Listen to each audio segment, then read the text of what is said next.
আসসালামু আলাইকুম। চলে আসলাম পাউন্ড কেকের রেসিপি নিয়ে। আমার ওই দিনের চকলেট পাউন্ড কেকটা দেখে অনেকেই রেসিপিটা চাইছিলেন, তো তার জন্য প্রথমে নিয়ে নিয়েছি 1 কাপ ময়দা, 1 টি স্পুন কর্নফ্লোর। এটা চাইলে দিতে পারেন, না চাইলে স্কিপ করবেন, এটা আপনার ইচ্ছে না থাকলে দেওয়া লাগবে না। আর এই যে 1 প্যাকেট গুঁড়ো দুধ, 1 টি স্পুন বেকিং পাউডার। আর এটা চেলে নেব প্রথমে, কয়েকবার চেলে নিতে হবে, তাইলে একটু ভালো হয়। আর একবার চাললেও সমস্যা নেই, একবার চাললেও হয়। এই সব কিছু মিক্স করে নিতে হবে। আর চুলাটা প্রিহিটে দিব 20 মিনিটের মতো।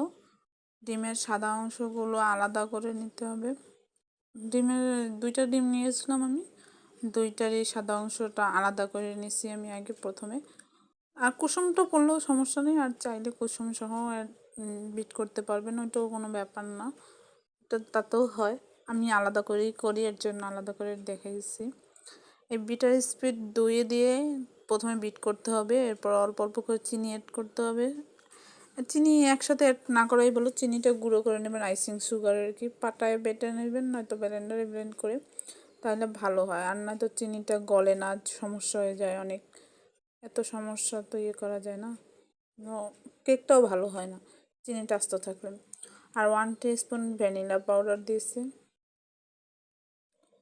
কিন্তু 10-15 মিনিটের মতো বিট করবো। এটা এক একজনের বিটারের উপর নির্ভর করে কে কতক্ষণ বিট করতে হবে। আমার 5 মিনিট লাগছে, অনেকের 10 মিনিটও লাগতে পারে।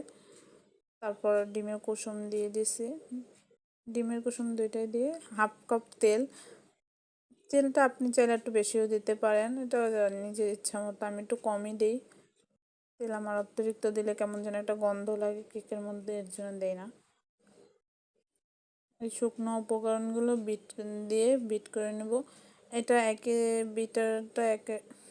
বিটার মেশিনটা একে দিয়ে তারপর বিট করছি। আর এটা হাত দিয়েও মিক্স করা যায়, আর বিট করা যায়, এটা সমস্যা না।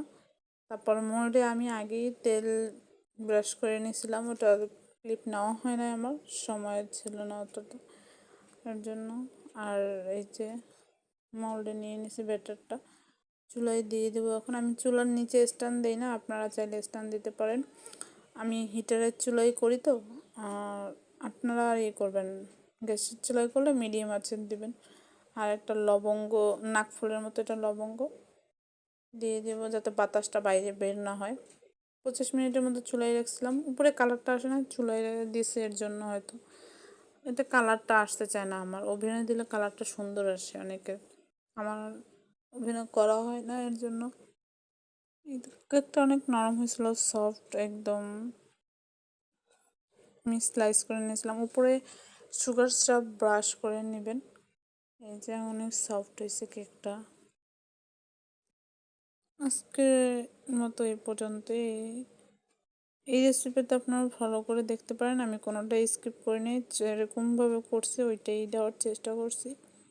ওইভাবেই করবেন, হবে ইনশাল্লাহ পারফেক্ট।